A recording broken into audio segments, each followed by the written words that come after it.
Hey, this is Alex. How are you? I'm good. How are you? I'm good. I'm trying to get Jane to connect, so she wanted to just, I think, make sure she could present and that kind of stuff. So hopefully she'll join shortly. Sure. Sounds good.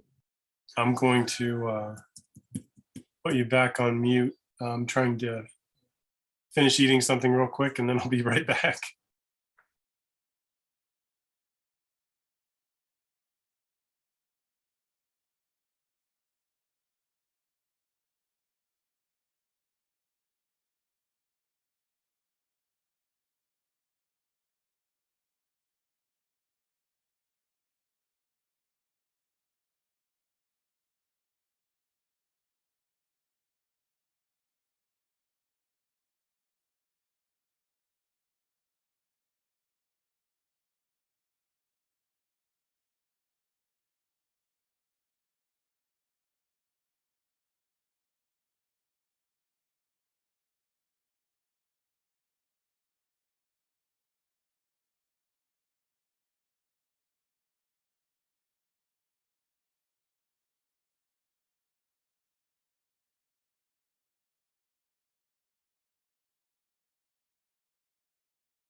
Hi, everybody. Hi, Jason.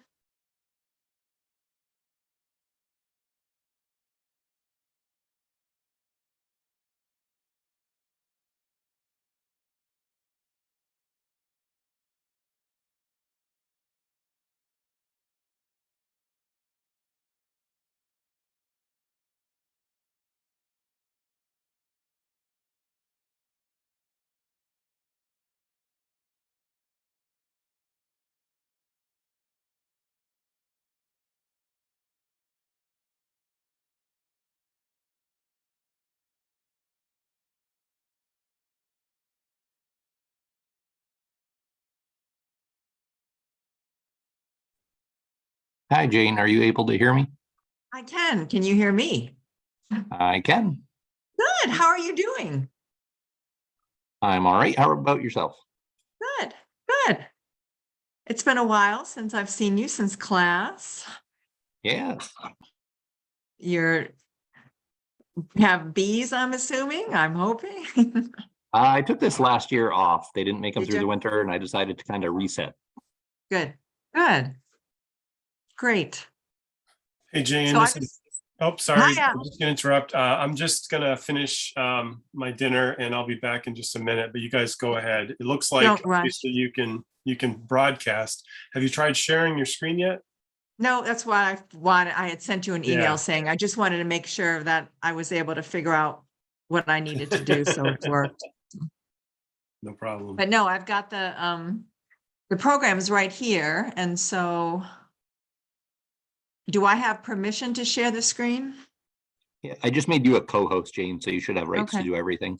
So I'm just going to click on that. I don't know. Do you see anything up there that you should see? Not yet. Oh, no. It says the docs offline extension has been enabled. I don't know what that means. All right, let me go back. I'm seeing it. Do I have to acknowledge anything on my end? No, I You think know, you like, should just go down to share screen down at the bottom.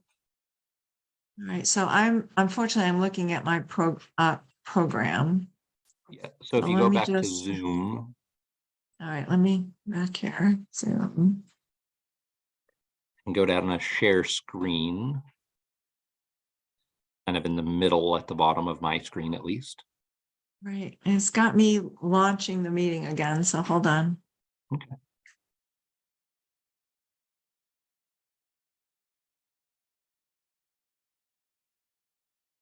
Okay. So let's see. I see recording. Let me pull it up higher on the screen. Share screen. All right. And it should have tips. Share. All right. Do you have anything yet? Yep, now I can see your. You're breaking up on me. I can see your PowerPoint screen now. All right. Does it show the presenter mode or just the I'm seeing the Um, presenter mode. yeah, and that's what I don't want you to see. So what if I do, all right, hold on, I'm gonna have to get some help because that's all I know.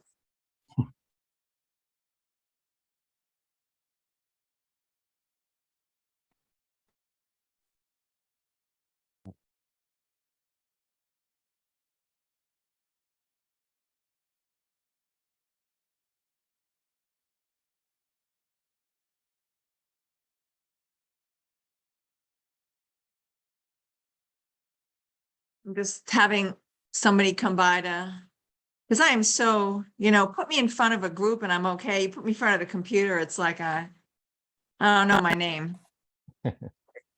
So hold on.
Screen two.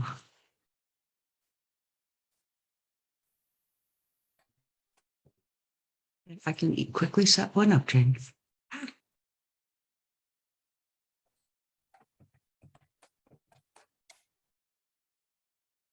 You're on the PowerPoint, you're not on your email.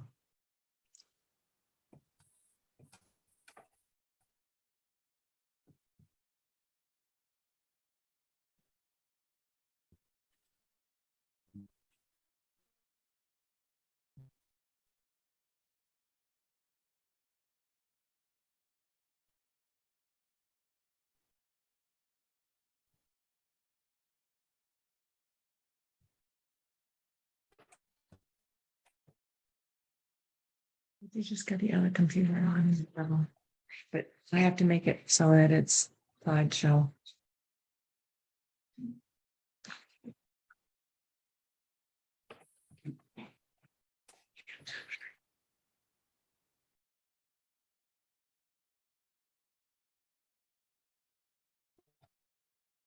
What do you see on your screen now? I see yourself. You see myself? I do. I see your video. Oh, tips for healthy, prosperous colonies. You're not sharing. But Nope, just you. oh my gosh. Yeah, All right. share screen. So let me get out of this. Try and find the escape. So, my gosh.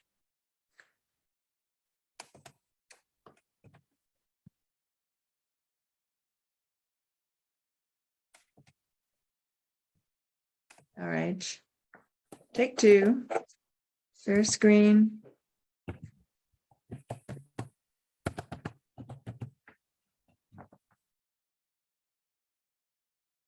Yeah.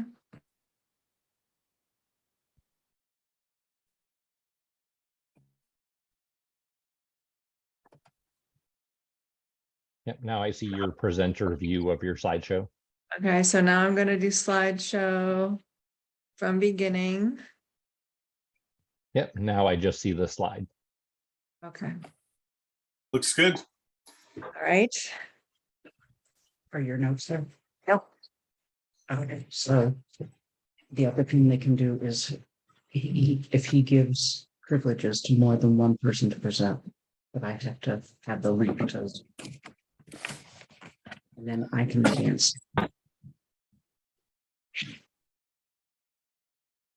This is advances this way.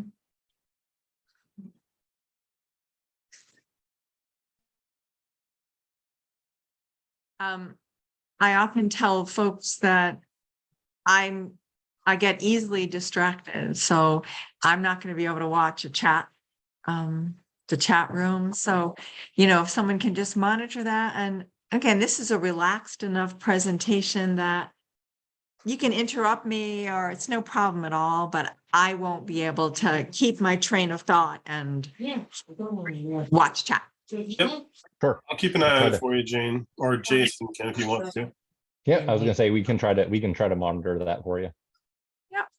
That's good. I just would appreciate that. Since I'm running now 2 screens to keep my notes up and my pictures up.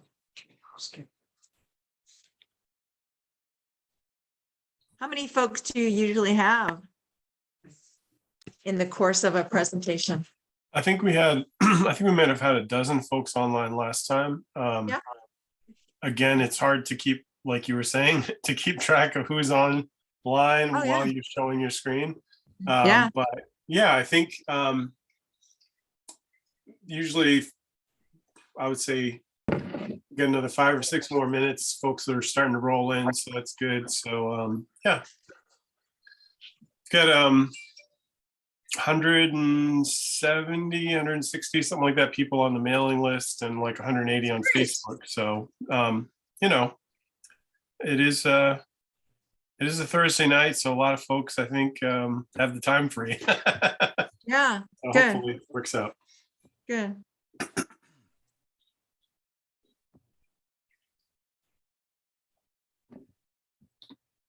And is that a wax melter behind you, Jane? That's a bottler. A bottler. Okay, gotcha. Yeah. Nice.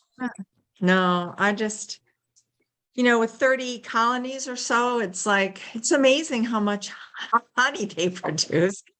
And I found, it used to be that I would, harvest the honey and bottle it. And then Mhm. over time, it would just crystallize. And I found that when I put it in the bottler and kept it Mhm. at that temperature, it was so nice. Yeah. You could just pour it out when you needed it. And so for me, Yep. it's been I like it. So, yeah.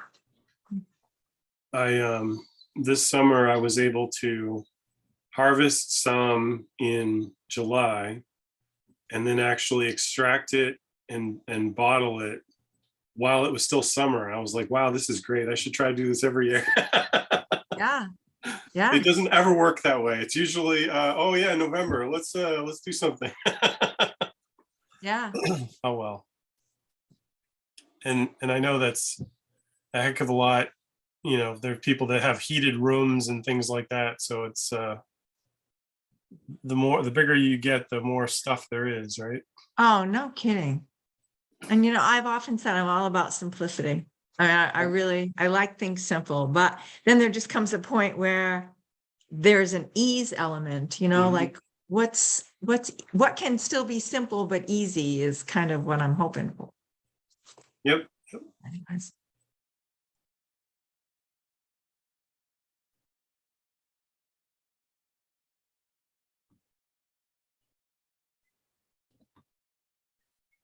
Now, is it just me or does that frame the person's holding have extra long ears sticking out? Doesn't it look like it has extra long Yeah. ears? Yeah. I know there's a style of hive that someone in Ireland makes. It's called a rose hive, and they have Uh-huh. extra long ears. And I don't know if the British hives in general do that or if it's just this one person. But yeah, that one, it's interesting. Great observation. I Great mean, observation. it's a better handle. You know what I mean? Like Yeah. your thumbs are going to get coated in propolis anyway, but maybe if you Right. spread it out a little bit, it's a little easier. Yeah. No, and those, those short pieces, I mean, Mhm. I can only attest that, it doesn't matter. Sometimes I think I've got them, and then I don't, and Yeah. another extra inch would be glorious, absolutely glorious. Yeah. I I follow I follow a bunch of people on Instagram, but anyway, this particular beekeeper has one of those frame grips, and just watching them Yes. one-handedly set a frame down very gently, and I was like, oh, that's really nice. Yeah. Yeah, Anyway, as I said, you just end up with more stuff and more stuff and more stuff. absolutely. Yeah.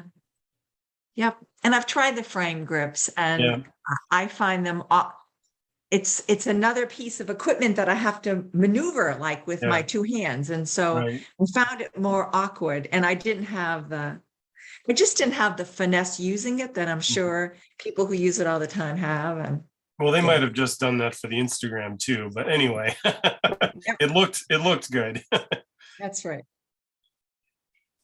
But now that I think about it, it might have been like a mostly empty frame because even if we use Langstroth deeps and one of those guys that's full of honey is not lightweight, so that'd still be a workout putting it back in there carefully one-handed. Anyway. Yep.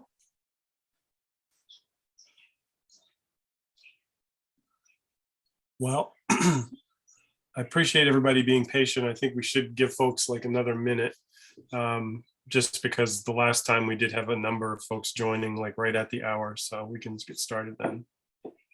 And do you think the comb area of that frame is less, or do you think the actual hive is wider to take care of those frames? And, the other thing is, Yeah, I think if that space is empty, yeah. then the bees are going to build Mm. comb in that area.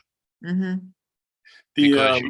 you know as well as I that they take every inch with comb that Right. they can get. Right. So I think that's a mistake, to be Well, honest with you. like I said, I don't know about this design, but in the rose hive design, that extra tab, that's where the handles are. So the hives have really like hardy handles. So they've figured that part out. It's slightly differently designed, but yeah, I agree. If that's just empty space next to the side of the box, that looks like a good inch or so, and that's just bad news. If that picture on the bottom looks like it's a hive body down there, Yep. and it looks like they come right out to the edge of the Mhm. hive body. Yep. I'm not sure that is a good idea, but maybe it is. I'm going to have to pay more attention to the pictures that I select to put Oh in no, there. it's good conversation. Yeah, it's funny how again, that speaks to my observational abilities. But it wasn't until you pointed that out, and those are all No. excellent points, absolutely excellent points. And so you got to wonder, Yeah. what kind of equipment this guy's using. And I don't, not a clue. I just thought it was a neat photo, Oh, with yeah. the grip in the back. I mean, looking at it from an artistic standpoint alone, nothing to do with. Yeah. Yeah. And Funny. I can see there's a queen cell in the middle there, so that's Yeah. gotta be exciting. And yeah, lots going on. Funny. Well, it looks like we're All right. just after 6 on my clock. I don't know what you guys are seeing, but I feel like we should get going. So Jane, thank you for coming and presenting to us. We had a number of folks who are very interested in sort of getting started with beekeeping, and I think as we talked via email, you're kind of well suited for going through that. And I guess I'd like to turn it over to you and have you go through your presentation, see if we have any questions, and then at the very tail end we can talk about our beekeeping, our Waldo County stuff. But I'd like to let you get into your zone and give us a good presentation. So thank you, Jane. Well, thank you so much. My name is Jane Dunstan. I live in Newcastle. I have kept bees for about 15 years and currently run about 32 colonies. And I've come to realize over time that there are so many different facets to beekeeping. And I thought it would be fun tonight to focus on some of the key themes in a manner that hopefully will help new folks just starting, as well as those of us that are experienced. And so tonight, my plan is to examine the following major themes, right? And I'm going to do it in a variety of ways that hopefully will help to promote those healthy, prosperous colonies that we all very much look for and want. And so the first part, the first theme of sorts, will take us through the first 5 or 6 slides. And it has to do with mental preparedness and commitment. I just believe that there's so much that emotionally goes into keeping hives that it's great to just take stock of and see where you are with that. So there's the mental preparedness piece. Then we'll look at the whole idea of hive assessment and intervention based on seasons of the year. And then we'll kind of segue into the fact that bees have goals in all this. It's so easy to get lost in the checklist of things to do, like in spring, we need to do this and this and this, and in summer, this and this and this. But the reality is that the bees have their own goals that they are working toward feverishly and really perfectly during all this process. And so I thought it would be fun to kind of step out of our zone as a beekeeper and put ourselves into the shoes or feet of the bees and just take a couple slides and look at where are they in all this. And then the last piece will be looking at our role as a mite manager, right, at critical times of the year. So that's kind of what I have planned. I would encourage you to really interrupt me anytime to ask a question or challenge or whatever comes to mind. I'm open to it. So having bees is not like having a kitten or puppy. We know that. And it's not just a matter of putting food out for bees and water. I mean, food out and water for the animals that we might have in our home. And while we're not visiting our bees every single day, we manage our bees really in a different way than we, quote, care for pets. The USDA considers bees as livestock, which always was an amusing thing for me. My fellow in the right lower corner of the screen is Cocajo. I've kept llamas for 50 years. And I can tell you that how I care for them as livestock is nothing like, is in some ways similar to the way I handle bees, but nothing like I handle my chickens or my cats. And so there was a time when I could walk in the barn when I had those 50 llamas and I can do a quick purview through, look at them, and I could tell you who was off. I could pick out that animal that just wasn't right. And so what that made me think about when I think about bees is that we do a very similar thing in the sense that we create a living history with them. Every time that you plan a regular inspection to go into your hives and to see what's happening, you're journaling what you see, you're recording what your observations are, and you're also noting what their growth is, what their demeanor is, and their general behavior. And there are days when you can simply go out and stand in front of your hives and look, and then you'll go and lift up your outer cover and pick up that inner cover, and you will know almost immediately that there's something not quite right. And that skill develops over time. And you soon begin to recognize what's normal and what isn't normal, right? And it's just, I think that's kind of how we look at our bees, and it's important, I think, to do that. Learning the art and science of beekeeping really takes a lifetime. It's wonderful. I think back at the time when we started, or I had my first basic beekeeping class, and I'm so grateful for that. But we know that year 2 is different than year 1, and year 3 is different than year 2. And so any opportunity we have to listen to a podcast or sit in on a webinar or do anything that will enhance our education really will only benefit us in terms of being better beekeepers.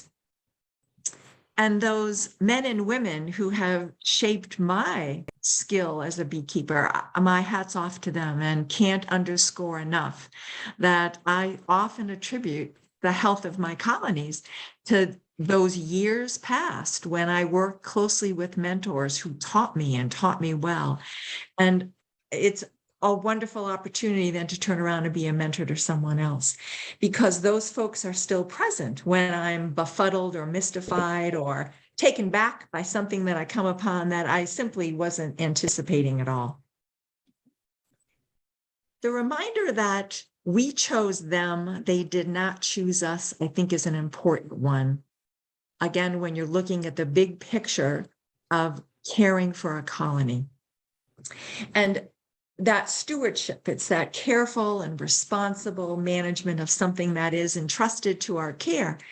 And it takes on a deeper significance when we're talking about living creatures that have a brain the size of a sesame seed, that have the capacity to learn and to remember, to make calculations on distance that they travel so that they can be so efficient in their foraging. And so when I think about the whole idea of commitment in beekeeping, I think about 3 things: that there's a huge time investment that is involved in this. And that's the investment that we commit to regularly inspect and assess and intervene in our colonies so that, and then be able to go back and reassess so that we can make sure that anything that they need, we've attended to, and that any of our interventions that we've done have made a difference.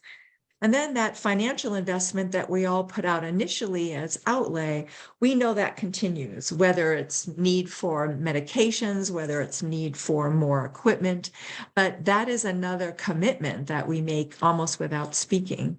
And then there's this huge emotional investment, and I'm not sure I can really capture that other than to say that, at least for me, there's so much contemplation that goes in and so much consideration in decision-making. When I care for my hives.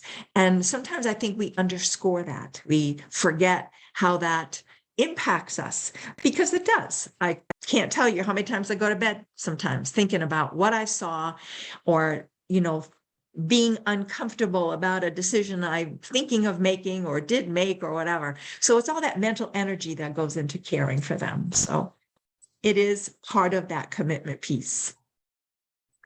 And so then we look at the more black and white aspects of keeping bees and ways in which we can help them be as healthy as they can and as prosperous as they can. And if I were a realtor, which I'm not, I would say location, location, location really is important. And I think about how often we already design our lives around having to us and for us. Somebody's mic is on. And most of our daily needs are really at our fingertips, that we don't have to go far to get what we need. And so it's really not a whole lot different for bees. Like, they love sun, they need sun. When I think about the importance of fresh water, where they're diluting honey and using it to make food for their young brood. And so if those natural resources aren't close by, then really the onus of responsibility is on us to make sure they've got that fresh water every day. So something as simple as just daily needs, are they in a great place for the bees? in their location that we have them in. What type of nectar and pollen sources are near your hives, right? Pollen is essential for brood rearing, and nectar and honey are their main sources for energy. And so what is the natural habitat that you bring them to, right? Because obviously they're not going there on their own, that we've got bees, we've put them someplace. What are the types of flowers and trees that you have on your property? Are they there? Is everything that your bees need there? Or are they going a half a mile away or a mile away or as much as 3 miles away, right? To forage for those important pieces, right? Do you, excuse me, have plants that are planted year round that bloom in different seasons that help support their foraging efforts? And how many colonies can you support on your property? Right? It might have been that 1 or 2 is great, but as soon as you've added 4 or 5 more, then that's a whole different story in terms of need and availability of resources.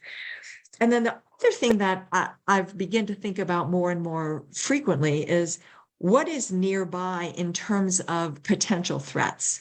Like, are there golf courses nearby that manicure their lawns and have to because they're a golf course, but they're using products that are essentially and can be harmful to our bees, right?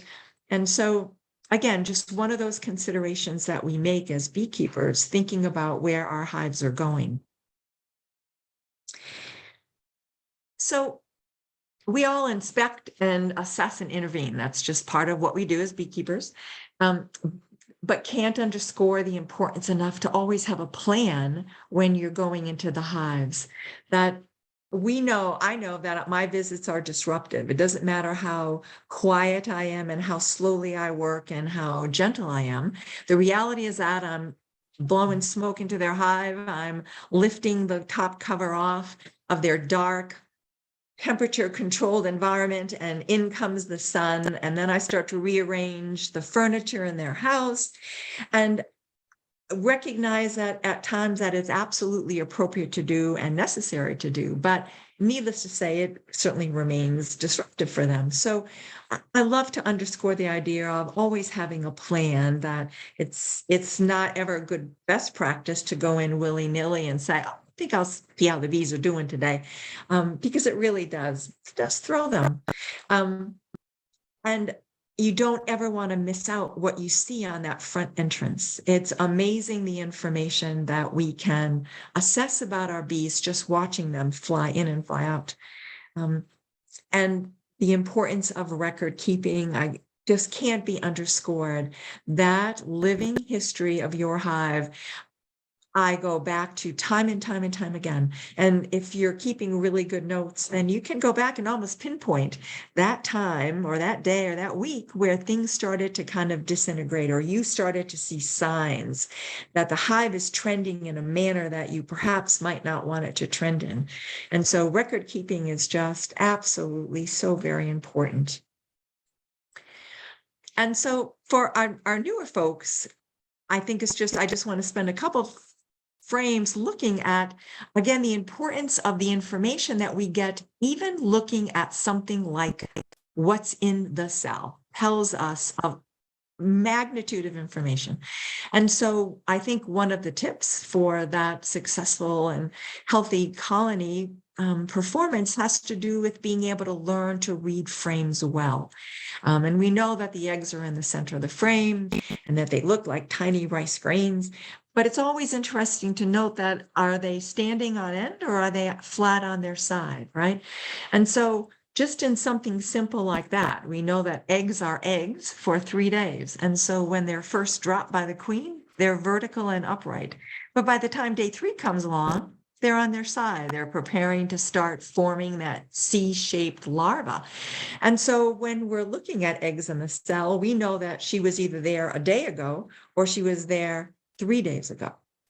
And sometimes that can be important information. So she's really giving us a lot of clues. And then we look at the larvae, who are our shiny C-shaped little grubs of sorts, right? They're swimming in a bath of royal jelly that they'll consume as they get older and they become pupa when they are covered with wax and considered to be capped brood. And so when we look at this frame, and you can unmute to comment or however you would be able to weigh in on this, but what's your absolute down and dirty read on this frame?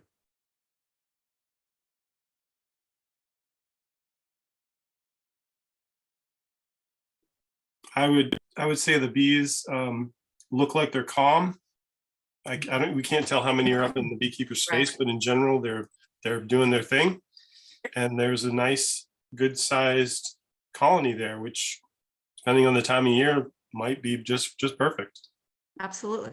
I would concur. And again, that's just simply without removing frames or anything like that. That's just first blush. And that first blush gives us kind of a nice indicator as to what's probably in there. And then we look at this frame. And what comes to mind?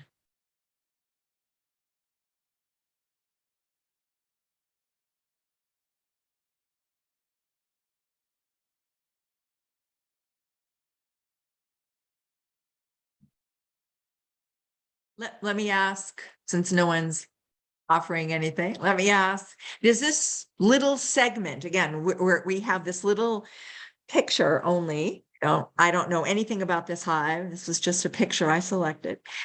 Is there anything that would cause you concern? So now it's a yes or no. At quick blush, is this something to be worried about? No.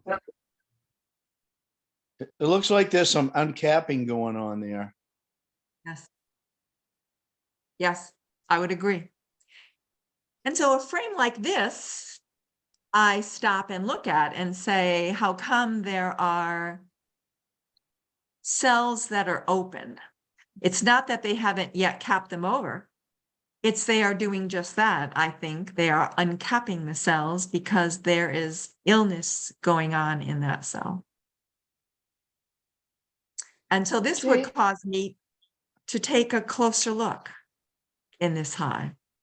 Jane, how can you tell the difference between them uncapping and them not being capped yet? I'm looking at, and that's an excellent question. And so if I look at some of the cells that are around, and again, let's see if I can make my cursor move like here, smaller hole. I don't know whether we're seeing any sunken cells here at all. Again, pictures are so deceiving. I don't know. But all I can tell you is my first thought would be that there's something awry versus this is okay.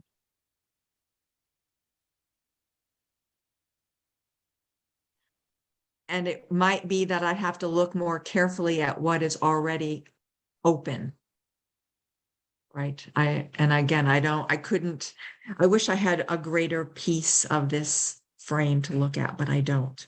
But again, just wanted to use it as a means of causing you to say, is this okay or is this not okay? And so if indeed they're just capping it over, then that would be no cause for concern. But my initial thought was, I think they're pulling larvae out. It Is could it be that they're unusual just for- hygienic, perhaps. What is that? You think it's unusual that? Is it unusual to have either uncapped or open cells in the middle of capped cells like that? I think that was probably one of the things that would have Okay. gotten my attention. You know, you think of all the times you look into your hive and you see open larvae and don't think anything of it. You know, there aren't that many times as I think about it and talk about it that I'm looking at cells that are halfway there. I typically either look and see cells that are capped, as we are looking at, or I see cells that are open, right? I'm trying to think if there are times when I see them in between stages like that. I don't know. All I can tell you that this was a flag for me as I looked at it. It could be that they're just hygienic bees. There are people breeding queens that are varroa sensitive. They actually detect the varroa under the capping and they uncap it and take the larvae out and Yes. chuck it to get rid Yes. of the varroa. Yep, that's exactly correct. Yep. So again, not having any history, as to where this particular slide came from, I don't know that, but that's certainly another possibility. And that's exactly what they do. It's like, having dogs, drug dogs, they sniff it out and they get rid of the larva sooner than later. Jane, someone in chat said, could it be that the bees are hungry? And I know that there's certain situations where if they're completely out of food, that they'll start Yes. pulling larvae as well. That is correct. Yeah, see, great thoughts. You're absolutely right. In the dirt, right? They are cannibalistic. If they are not getting adequate food, then they end up consuming their own, which is hard to imagine, but it is the truth. Yeah. Excellent point. Excellent point. And then we look at this frame and tell me what you see. And again, I don't know how well this frame shows up for you.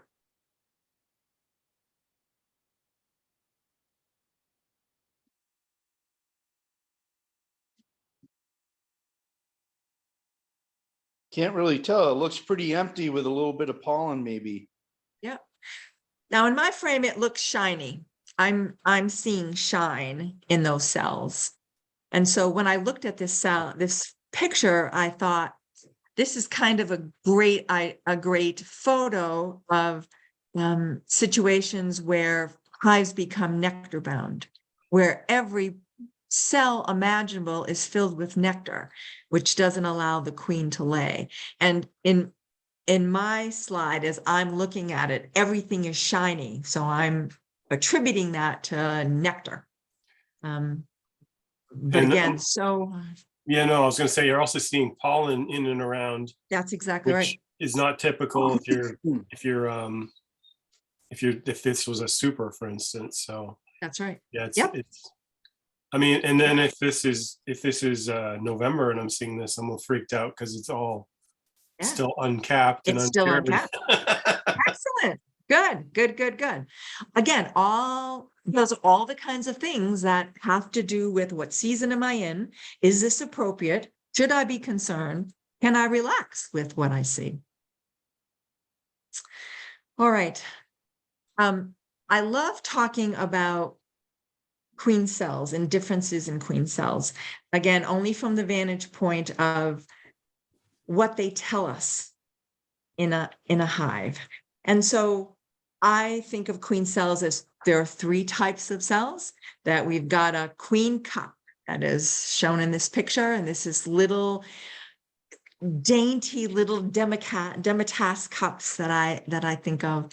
And they're harmless. They are often used as simply insurance policies for the colony to make sure that there is some element of structure in the event that the queen needs to lay an egg in it for some reason, most often for swarming. And so as long as there is nothing in that cell, everything's great, right? Everyone's calm, everyone's cool. But as soon as somebody shows up in that cell, it's a whole different story. It tells us paints a whole different picture. And so in this cell, I can see in my screen that there's a small larva set right in the base of that queen cell, right? And most of those little queen cups are built at the ends of the frames, as you see on the bottom right, or along the sides in your upper right column. And again, 90% of the time, those cells are empty and we can just acknowledge that they're there. The more time you spend digging them out, they're just going to make more, right? Because that's what they do, because they need them there just in case. But once that cell is inhabited, then that is going to cause us as beekeepers to begin considering other things. Again, part of the necessity to be able to be comfortable reading your frame and acknowledging what you see and then determining what are we going to do next. So we have the queen cup as one type of cell. Then we have the supersedure cells that are simply those cells that a colony will raise in order to produce a new queen if queen is missing or ill or injured, or her pheromone levels have dropped to such a point where that pheromone is not permeating through the hive, and that social cohesiveness of all is calm, queen is on her throne, no need to worry. None of that is existing anymore for that colony. And so they build a cell from where the egg is laid. And that's different, right? A supersedure cell, there's already an egg in place, and that colony walks around and said, you're going to be queen, or you're going to be queen, and you're going to be queen. Right. And they then begin to build that peanut shaped cell out right up from where that egg has been laid. And most often these cells are found on the face of the frame. And then we look at our swarm cells, right? And we know that these are built in preparation for swarming. And notice how they're all peppered on the bottom, which is where they're most commonly found, although it doesn't mean they can't be found anywhere else.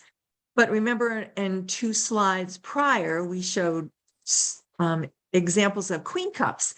And that's what those queen cups now have been used for, right? The queen deposited her egg in those queen cups, and now the colony is preparing for swarming.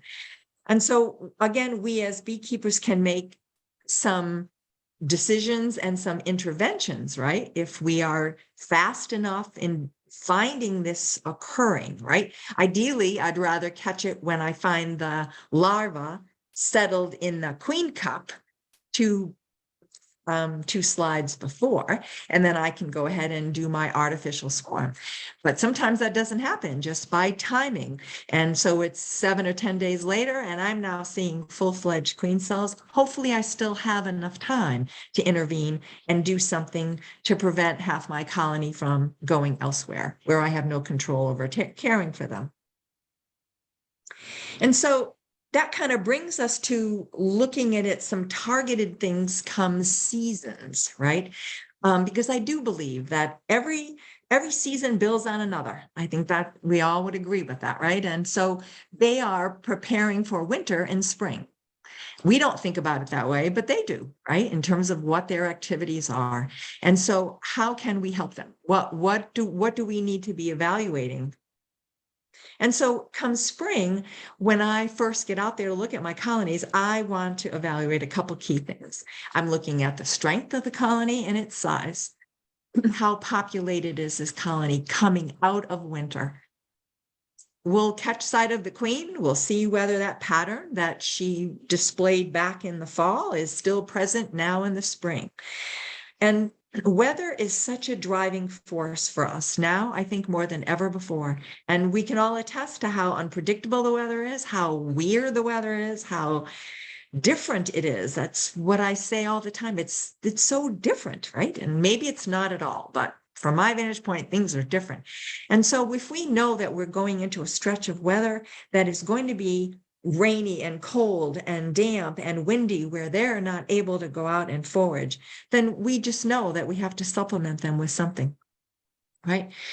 And it's important to be aware of what are the pollen sources in your area. You know, me on the mid-coast next to Salt River has got a whole different setup than maybe some of you inland, right? So make a point of getting to know what you've got, how soon they begin blooming, and how soon the bees can then access them. And it's just never too early to start managing for swarms, right? A-okay to begin to rearrange those frames when you're in those hives in spring so that there's plenty of space for the queen. One of my big frustrations, and I see this year after year, even though I think I'm doing such a good job at it, I really don't do a very good job at this, is that there are always these old frames, right, that have got old pollen in them and I think you know what I'm talking about. You pick up a frame and it's kind of waxy in appearance. It looks yucky. It doesn't have that nice, fresh look of pollen. And the frame is usually at about position 8. Because it's a frame that's not used all that often. You don't find that the bees are spending a lot of time hanging out there. And so come springtime, there's that same frame. in position 8 or in position 9, looks untouched from the season before. And so one of the things that you can do with that is A, you can pull it, B, you can replace it with either something that you want them to draw out or a frame that's already has drawn comb on it. But there's no reason to throw that frame away, that it's completely usable. And so for the last several years, I've found I've used 5-gallon buckets, or you can use tubs, doesn't matter. But all those frames that I pull that are just not being utilized well, I set them, if it's a 5-gallon bucket, I'm setting the frame end to end vertically in the bucket. I make sure they fit nice and tight, but enough space between them. And I fill that bucket with the warmest water I can find. And I put a big piece of wood on the top because those frames, being wax, are pretty buoyant and they're gonna pop up out of the bucket, right? I don't want them. I want them in the bucket, submerged in water. So a piece of wood goes over those frames with a rock. And I let them sit in that bucket for 4 or 5 days without even thinking about it. I don't worry about them, give them no thought. And then when I realize, oh, I've got frames in buckets, I go and take the rock off and the wood, and I hook up my garden hose with a fine spray.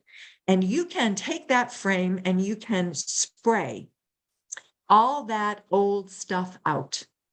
And again, it doesn't have to be so gingerly that nothing's moving, but you will be amazed at what comes out of those cells.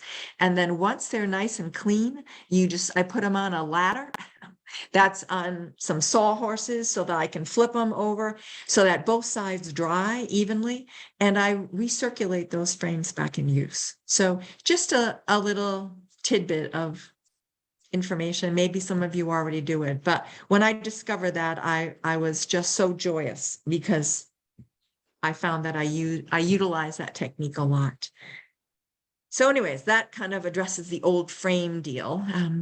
Honey supers for me is usually 1st of May. I want them to have lots of room. I don't want them bringing in nectar to the brood nest. I really want them to go upstairs, and it doesn't matter what Jane wants because we always know what happens, right? You can put all the honey supers you want on, and there are some years where they fill up that brood space like there's no tomorrow. And I can't explain why they do it, but they do it, right? And you're going to be performing alcohol washes. Yes, mites are probably at their lowest point in the spring, but needless to say, it's good to get a baseline. Where are you? Where are you with your mite levels? And it's not a bad idea to pull more than one frame to pull your sample from, as long as obviously queen is not there. But you're always looking for a frame that's got open brood in a wide variety of stages. Pulling a frame with cap brood tells you nothing. And pulling a frame with nothing on it tells you nothing. So that's what you're looking for. 3 stages of brood, lots of nurse bees. That's your ideal frame to use as a sample. And through spring into summer, probably the 3 things that I find myself asking myself all the time is that I'm asking, is there space for pollen? Is there space for nectar? And is there space for brood? Every time I go in the hive, I'm asking myself that same question. And I'm intervening in the sense that if I need to make more space, I'm going to do it. Because those are the 3 things that are going to complicate matters as spring goes along. And we do have absolute givens in spring, right? That bees need space. They need it for eggs, they need it for pollen, and they need it for nectar, but in a manner that doesn't disrupt the queen laying eggs. Because as soon as our hives become nectar bound, the message to the queen is, there's no place for me to lay. And then that gets transmitted into, we've got a rotten queen in Denmark, like she's not doing a thing. Look at what she's allowed to happen. And before you know it, you've got supersede cells busting up all over the place because there's no space, right? So again, it's one of those things that we have to keep such tight control over, right? And again, swarm management needs to happen early. And the way that happens is by controlling for congestion in the hive, because that is often the most common trigger for swarms. The looking and being aware of what's blooming, that whole phenology piece is really important. Have we had a lot of rain? Have we had little rain? Has it been cold or has it been warm? Where are we in the season? What's forecasted? What can I expect? So there's all this anticipation that goes into assessing where our hive is in terms of, are they apt to want to swarm?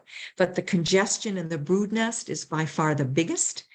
And the backfilling of nectar in the brood nest, for me, is what contributes most often to bees either needing to supersede or starting to talk about swarming. And the question then remains is it necessary to supplementally feed? And if you're supplementally feeding, is that in any way contributing to what you see in your colony, right? It's one thing when the nectar flow is on and there's no need to supplementally feed, but what happens when you still have those buckets of syrup up and all of a sudden the nectar flow is on, and if you've missed it and you realize that they're being flooded with nectar. So it is that assessment piece that is so important. And also the recognition when you're keeping tabs on your queen is who's old and who isn't. Like who's just 2 years old, or you might have requeened all your colonies the prior year. So you know that, again, you've got a relatively young queen.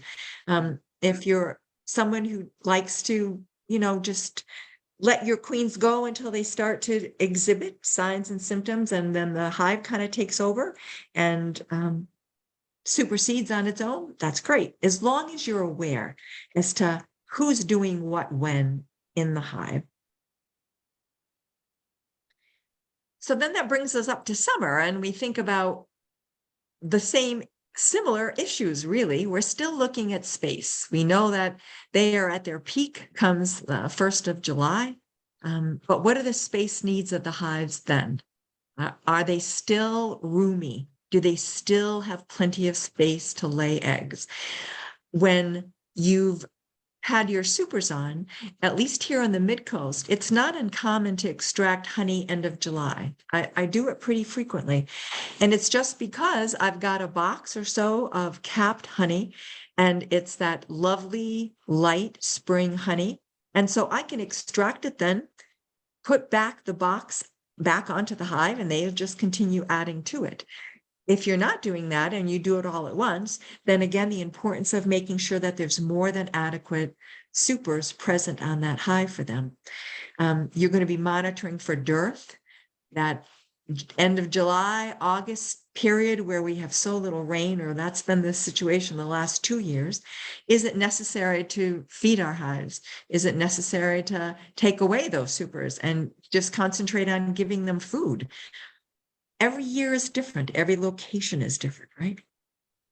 And then the other big piece that is not talked about a lot, that I'm going to take 4 or 5 frames and talk about it because I'm sold on this idea, and I can only attest that it's made a huge difference for me as I've grown more aware of the whole idea of winter bees, and who they are and what purpose they play in the colony, and really their utter importance in the colony.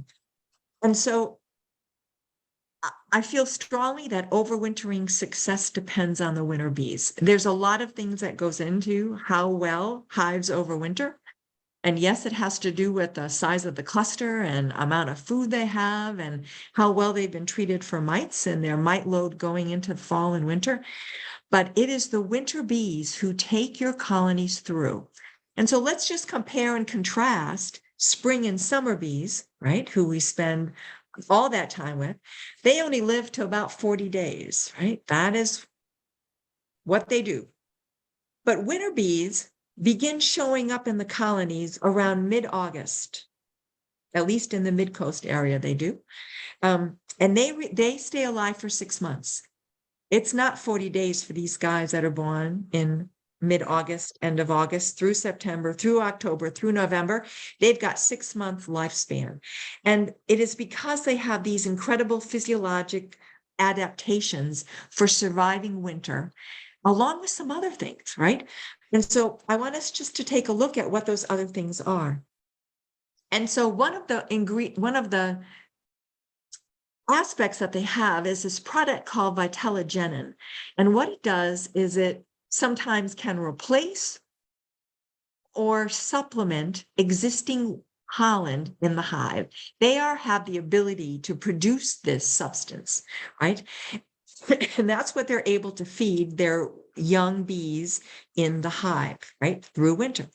They have these enormous hypopharyngeal glands.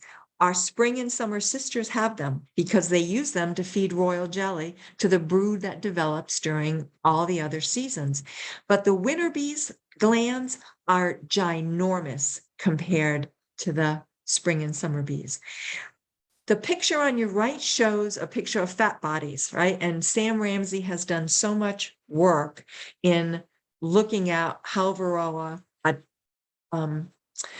attacks the fat body in the honeybee and the damage it does. Well, look at the comparison, the fat body on the right, the bee on the right, you're looking at his ventral side of the abdomen and you're looking at his fat body content, so thick, so white, nothing in comparison to the bee on the left, right? Much less fat body in your spring and summer bees. So they have greater fat body reserves. Their longer lifespan results because the entire process of aging is suspended in time. It's like a sci-fi movie, really. When they are 40 days old, they are 40 days old 6 months later. There is nothing that changes in them at all, which is why they can continue through the winter. And they are the only bee that knows how to cluster when temperatures dip down into the 50s. Spring and summer sisters would have to do with clustering.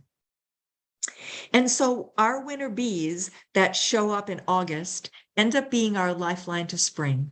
They are the ones that are going to carry your colony as you know it in October and November, all the way through until April. And so the challenge for us as beekeepers is that they need not be compromised as larvae because of mites that live in cells and feed on them during the summer months, right? And that's what happens. I mean, we see that in our spring and summer bees that are poorly managed for mites. What do we see? We see lifespans way less than 40 days. We see limited foraging ability by bees that are ill and affected by virus and all the different viral components that are transmitted by mite populations in the hive. And so we want our summer colonies, specifically colonies in August, to be so below threshold that it's not funny. Because we want those winter bees that if you backtrack 21 days, right, from August 15th, if we're going to pick some arbitrarily mid-August date when they're going to start emerging, then go back 21 days. And that's when you're going to find that the queen starts laying eggs for winter bees. And so that's a big piece of the puzzle here, right? When we think about what we need to do in the colony. And Jen has shared this slide so many times, and it's a favorite of mine because, again, it brings the point to the forefront of what's happening in our own hives with bees. We know they're peaking in July, and then they slowly start to recede in the number of eggs that the queen is laying. And that's about the same time that the mite population is exploding. And so you have this mismatch in August, in September, in October, here where the mites really outpopulate the number of bees we have. And this becomes critical for us as beekeepers because this is where we want our winter bees to not be parasitized either as adults in October, nor do we want them parasitized as young larvae end of July, beginning of August, right? So hopefully we're all kind of following that. And so how do you protect them, right? I'm asking myself that question all the time. How can I protect my winter bees? Because I'm really concerned about them for that reason, because they're going to take my colony through. And so my MO always has been to treat midsummer, end of July, latest 1st of August. I am treating fur mites because I know they exist. Even though sometimes my alcohol washes tell me differently, I don't have mite-free colonies. I would be foolish to think that I did. So I'm going to make sure that there is nothing that's going to hamper their development, right? And so that brings us into the fall and winter picture, right? Where we want to be cognizant of making sure that we've got that mite-free environment in mid-August, well before mites transmit disease to larvae that are developing and pupa as winter bees. Anytime we sense that there's food stress in late summer, we want to be feeding, right? And into fall so that we can supplement what they need. And that productive queen needs to be present. She needs to be young and she needs to be laying well and she needs to have a lovely pattern going into winter. Again, they will work hand in hand with those existing winter bees. So comes September inspection. I usually don't go back into the hives a lot after that. What am I looking for to make sure that they're equipped really to be prosperous through the year? And I'm looking at the amount and position of honey stores. Like, do they just have honey above the arc of brood that we see in that changeover, right? We go from periods where every frame we pick up has got loads of brood on it, wall to wall brood. And then we start to see the change. We start to see that arc of honey form over the cluster. And then we start to see the cluster get smaller and smaller and smaller, all exactly according to plan, right? But come September, is that what's happening in our hive? Are we seeing that? Are there frames in position 1 and 10 and 2 and 9 that are starting to have full frames of nice capped honey, right? So I'm looking for that. And if I'm not seeing that, if my hives are light when I pick them up, then that's the opportunity to do some supplemental feeding with 2 to 1. And that's also when we're making a decision about colony size. Is the colony booming and robust, or is the population small? And do I have concerns about it being large enough to form a nice sized cluster that will take the colony through the winter? And sometimes people will simply combine colonies, which is great. But the other side of that coin is maybe it's just a situation where you need to put them in a reduced physical space. So let's say I'm running hives, regular deep hives, two deeps, a top and a bottom, and I'm out there in September and I'm in my top box and there's not much happening there. Like for some reason, there are a lot of open frames that have not been drawn out completely. There's partially drawn out honey frames. There's not much going on in terms of egg laying.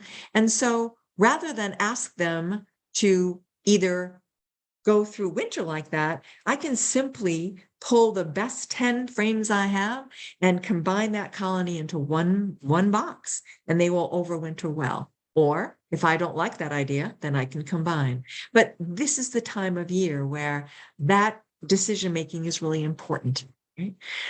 We want to be protecting against robbing, either using robbing screens, small entrances, or if not, just making sure that the bees have their own food supply. So they're not going next door to rob somebody else's cupboard. And it is a call to action on our part in terms of correcting any problems that we see, whether it has to do with storage, food supply, where the frames are sitting, things that are, as we talked about, poorly drawn out. If there's excessive drone brood and it's a frame that you're just not loving, get rid of it. It's not going to do you any good at all, right? And if there may be some less than desirable frames, if you don't want to get rid of them, then position them outside. So they're kind of not in the way and in the mainstay of bee activity. Wintering success is impacted by a number of things, as I talked about earlier. We are looking for that young, strong queen. We're looking at honey stores that are plentiful and abundant in the hives and easily accessible to the bees, making sure that they've got plenty of pollen reserves going into winter, and that they're as disease-free and mite-free as they possibly can be. and that our cluster of healthy winter bees is large. That really is huge. And what's interesting is that I've come to, I guess I have the opinion that winterizing a colony, although we talk a lot about, should we use tar paper? Should we winterize? Should we cover? Should we not insulate? Should we, all sorts of things that we all stress about. I'm not convinced that it really directly impacts the survival of the colony. I think that those other 5 items listed above it has a far greater impact than whether we put something on the outside of the hive or not. And I found this quote from 1944, right, from a guy named Farrar. And he said, whether a colony survives the winter in good condition is determined more by its makeup than by the kind or amount of protection. And I can nod my head in agreement with that. I think that that is was a profound statement for me. And then we look at statistics, right, which I never do, right? Numbers are not my friend.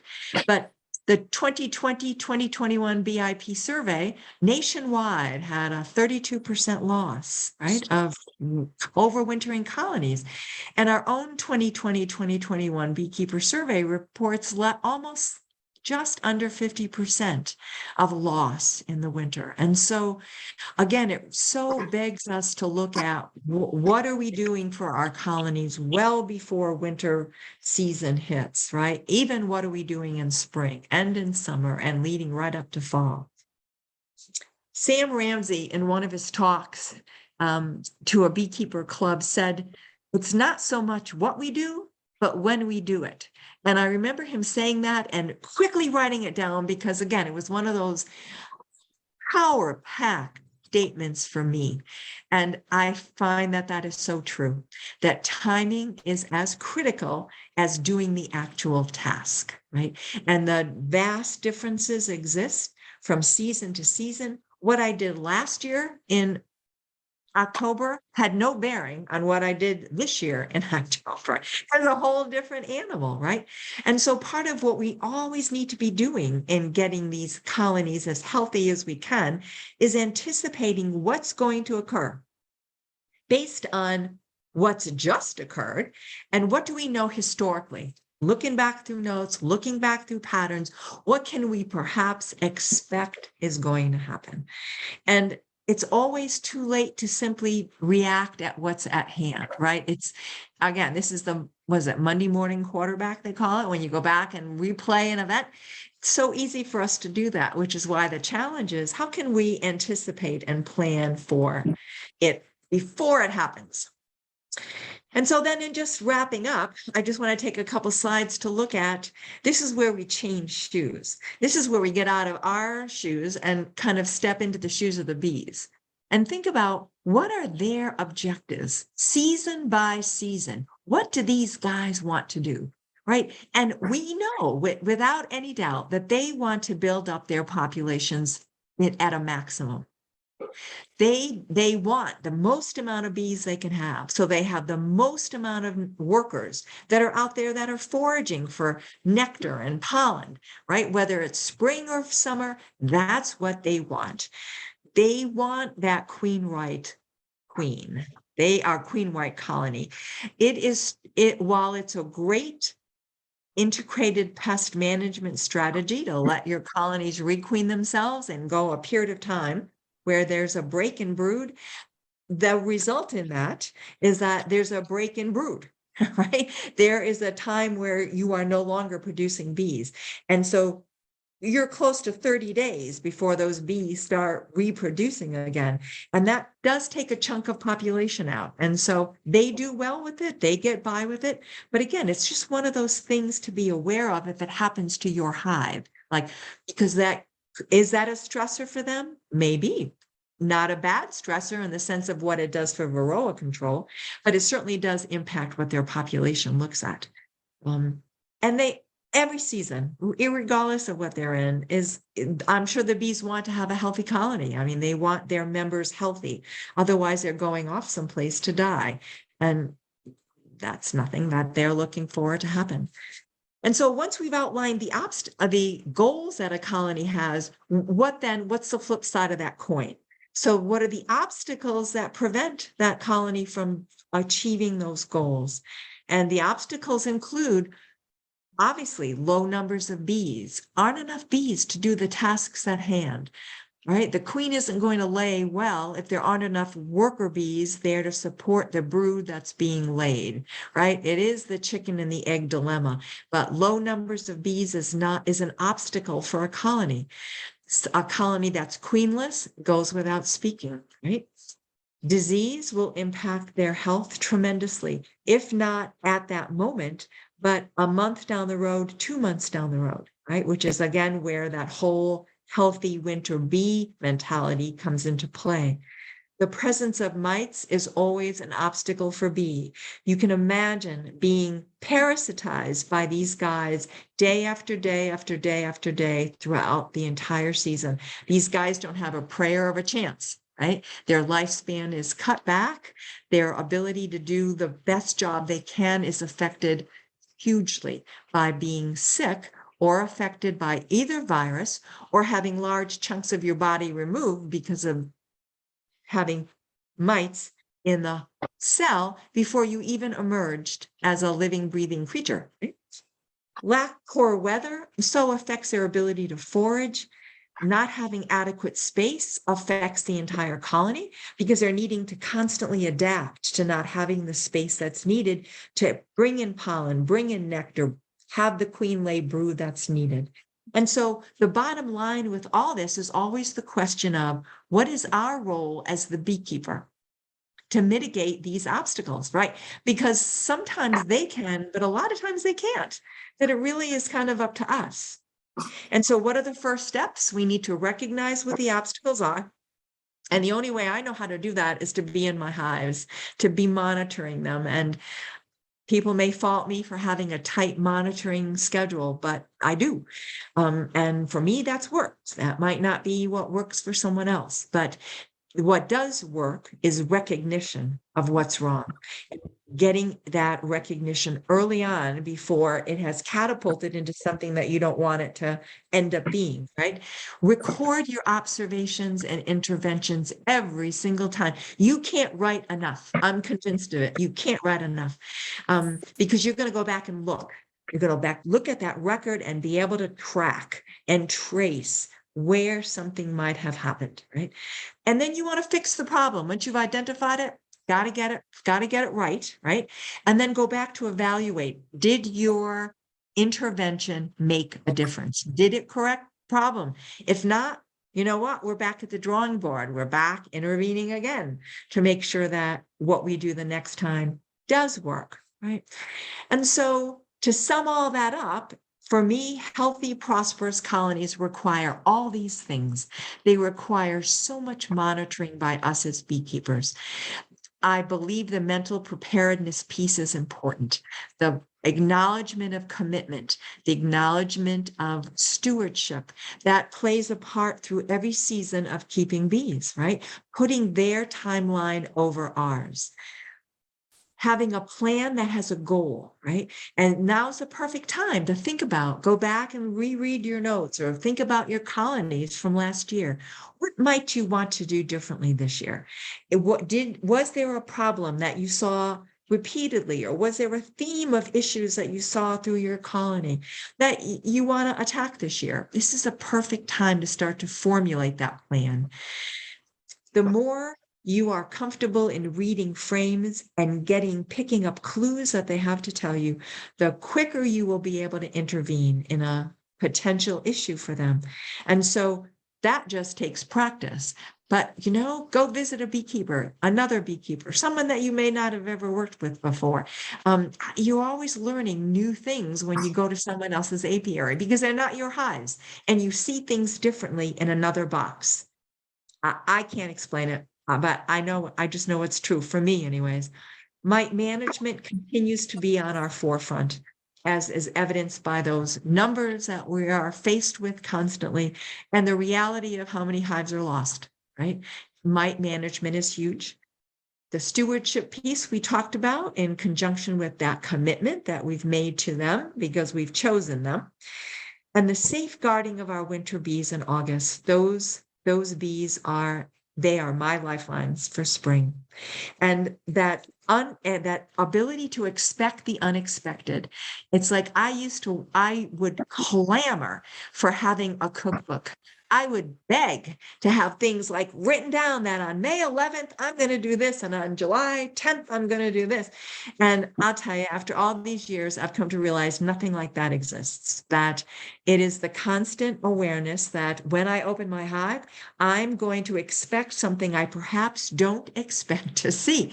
And then I'm so pleasantly rewarded when, oh my gosh, that really didn't happen at all. But I think that's all part of that mental preparedness piece. So thank you so much from my apiary to yours, and love to hang around for any questions that you have or comments or whatever. The night is yours.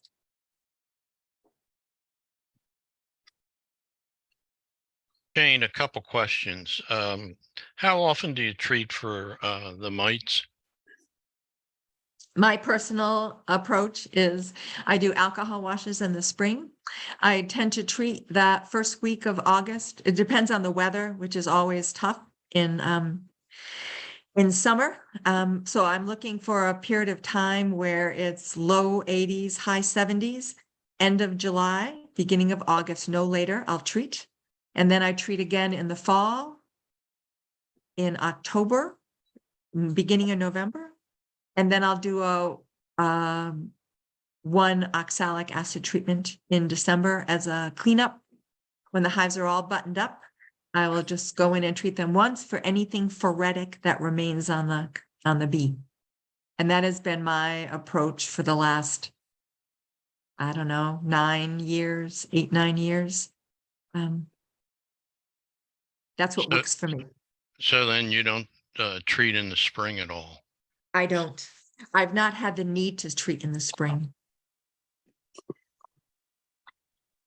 Okay. Do you take honey from package bees in the first year? It's been so long. I started with 2 packages 15 years ago. If my memory serves me right, I did not take any honey from them. Their first year was meant to just build up the colonies, that I had no interest or desire really to impact them by doing that. That my emphasis was to make sure that they had everything they needed to go into a winter. So I did not put honey supers on my packages. And again, that was 15 years ago. That was a long time. So, but I do remember that. I remember thinking that was my goal, just have them draw out all the comb they needed in their boxes, fed them in the fall, so they had ample food. And then the next year, I was able to put on supers. Okay, and I guess my last question is, do you split your hives, and when do you do hive splits? I do split them. I'm going to tell you though, with 31 hives, I don't get split crazy. All right. I don't. For me, that's a lot. That's a lot of hives for me to care for, in addition to all the other things that are happening at the farm. So if I have a hive that is really, really robust, right? Really like busting at the seams, and I feel that I need to make a split, I will do that. But what I do more commonly is I'm an equalizer. I've done this now I did not make any splits last year, nor did I do splits the year prior. And what I do is when the hives start to get robust, and again, I'm in my hives enough so that I know which apiary, I know what hive, because I got my black book, right? So I know. But I know who is light, like who could use a few more frames of brood. And so I'm equalizing all the time. I'm taking 2 or 3 frames out of my robust colony and putting it in a colony that could afford having a couple extra frames of brood. And in their place, I give them new frames to draw out. So I'm kind of constantly asking them to work a little bit more, right? By giving them that. Sometimes when I have drawn combs, I will give them, again, depends on where we are in the season. But I tend to equalize. and make a split if I have to, but prefer to not increase the numbers that I have. Right? Sometimes I have to. If I'm up against a hive that was fine one day that I was in, and then 10 days later I'm out there and I'm seeing the queen cups are starting to be drawn out. And this is just a really, really populous hive. And it's, maybe an older queen or whatever. There's all sorts of variables that might make me decide one way or the other. And I decide to split that hive, then I'll do an artificial split. I'll take the queen away. I'll take as many frames as I can, go to a different apiary, set it up. And I usually am successful enough in thwarting losing a population of bees. And this winter's been crazy. It has. With the last, I guess 2 weeks ago or something, it was 50 Yes. degrees or so, Yep. and the bees were out flying and all. Yep. With this winter, what do you expect? How many hives out of the 30 whatever do you expect to lose this year? Well, on that 50-degree day when they were out flying, I went into each hive, I shouldn't say I went into the hive. I lifted the cover of each hive. I always put sugar candy on top of my hives as an insurance. I always do. It's just one of my management techniques. And so I simply lifted the outer cover, to see who was upstairs, who was eating any of the candy. And so after that 30 or 40 below cold snap we had, followed by 50-degree weather, I didn't know what to expect as I went into my colonies. Every single one of the colonies were alive and well. A lot of them up top eating candy, and I don't know whether they're eating candy because they're lazy and the candy is there to eat, or they've gone through their stores in the bottom. I wouldn't know that, nor would I tear them apart to find out, because it doesn't matter why they're there. All that matters is that they were alive and well, good sized clusters. And so in about 30 seconds or less, I was able to check all the colonies, and so far so good. So I wouldn't expect to lose any. I certainly can still lose colonies, but that was a pretty tough test for them. Just the temperature variables. So if a colony was especially small cluster-wise, that would have been a colony that would have been at great risk for loss at that temp. But they were there and they were okay. So I'm going to be hopeful that they continue to be so comes the next 2 months. Jane, great presentation, whether you're a newbie in beekeeping or whether you've been keeping for 50 years or more. Thank you.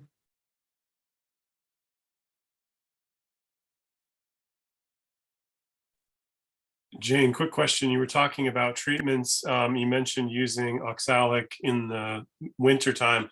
What other treatment types are you using during your season? So in that end of July, beginning of August, for my winter bees, I use Formic exclusively. I will tell you, I hate using Formic. I don't like using Formic. I've had my share of queen loss with Formic, but I have to step aside and evaluate what is the best treatment we have in miticides that time of year with honey supers on.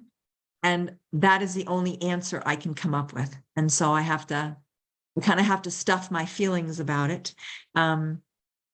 So for me, so it's Formic, end of July, beginning of August. I use Apivar strips in end of October, beginning of November. Usually I shouldn't say that. It's October.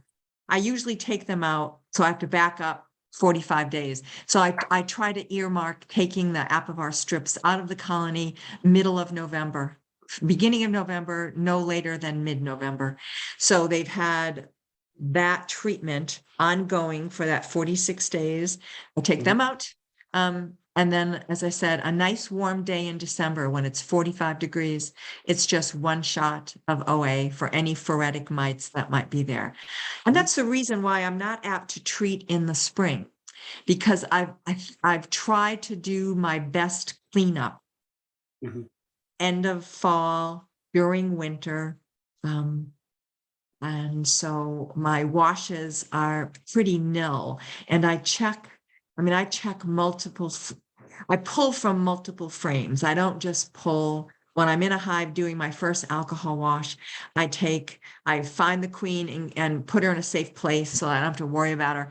And then I go through and I pull 2 or 3 different frames that look good to me and shake those bees into my little white bowl. And then I take my sample from that. So again, I'm trying to get the best samples that I can. Right. Yeah, I don't know if anybody else experiences this in wintertime. We had this first, I saw it a couple years ago, but the bees will take the early springtime with their sugar brick that's on top, and then will take all their time tearing it apart and throwing it outside. I've got 3 hives this year that are doing that, so maybe it's the same genetics. I just didn't know if anybody else had that. They're literally, what's this crap in my hive? And they just throw it out on the front porch. Yeah. Yeah. Isn't that funny how some of them do that?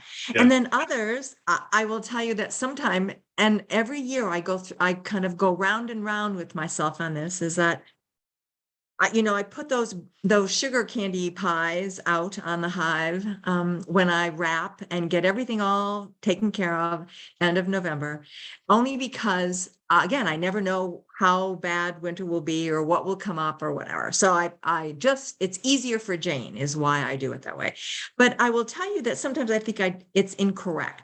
Only because come spring, they have feasted on those sugar candy pies, right? And when I start to go through the hive, I've got frame after frame after frame of capped honey. It's like, what were you thinking? What were you guys thinking?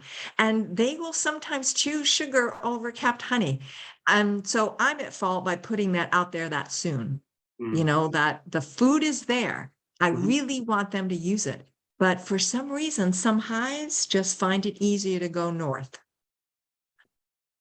Oh.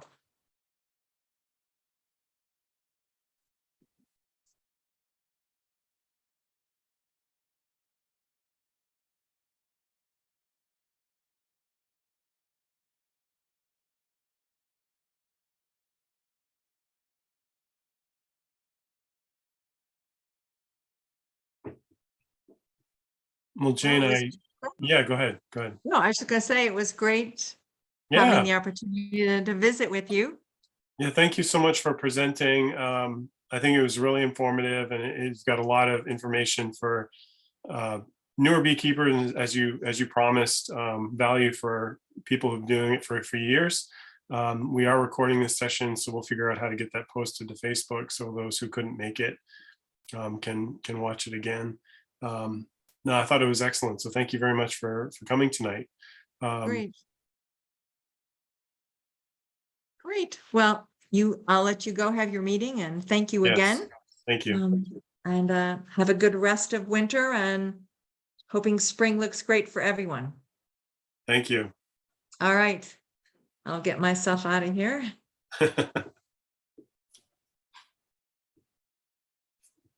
Thanks very much.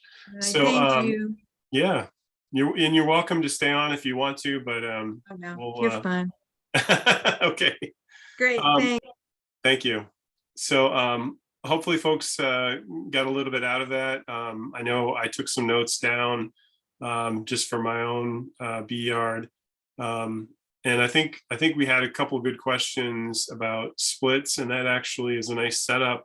That is one of the topics folks were looking for more information on from our last meeting. So I was looking to get a speaker for the April meeting to talk about splits. Someone said, the question I think was, when do you do splits in your apiary? I think this past year was the earliest that I've done them. I did it really early in May, and I didn't split all the colonies. There were just a couple that were really large. And then I did some, attempts at preventing swarming splits later in the year. So I think from what I'm looking to do is probably more of that and less of the early splits at this point. I think I've realized that just the amount of time it takes to manage going from 4 hives to 15 hives is sort of a bit of an apocalypse. So I'm just going to scale back this year a little bit and try to keep it to maybe around 8 or 10 and work towards having a smaller number of hives, maybe have some nukes or some of the older queens, that kind of thing, but something smaller scale that's easier for me to manage myself. But anyway, but it'd be interesting to have someone, again, walk us through the different kinds of splits that people use and the timing and how to know what's going to work well for your colonies. So I'll try to set that up for our April meeting. And I did want to thank Jason for setting up this Zoom, making this all possible, and for making it really easy for our presenter to do her job. So thank you again. It's a little 7:15. I know of a few folks have stepped away. Did anybody else have anything they'd like to share? Has anybody, and we've had a cold stretch, has anybody checked on their bees other than to see if they've been out and about? Any stories people like to share about how things are going in their yards?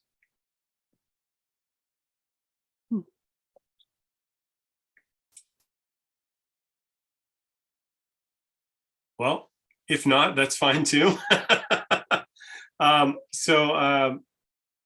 As folks have been doing, please keep spreading the word. I think we've had quite a few new people join the Facebook group over the last month, and a number of folks have posted videos of the bees being out and about. I'm hopeful that over the next month I'll have a nice warm day to check on them again. I've given them sugar bricks, and I'm going to be looking to give them pollen pretty soon here, just because our natural pollen starts in early April around here anyway. And I want to make sure that they have plenty of food. Usually they seem to like it pretty well. Obviously they leave or chuck the stuff that they don't like, which is humorous, but anyway. And yeah, so we can have a session in about a month to ideally talk about splits and kind of the early spring and how to figure this out for your hives. All right, well, thanks everybody for joining, and we'll talk again in about a month. If you have any questions, feel free to reach out on Facebook or email, and I'll see you around. Thank you. Thank you. Thank you. Thanks. Close that. There it is.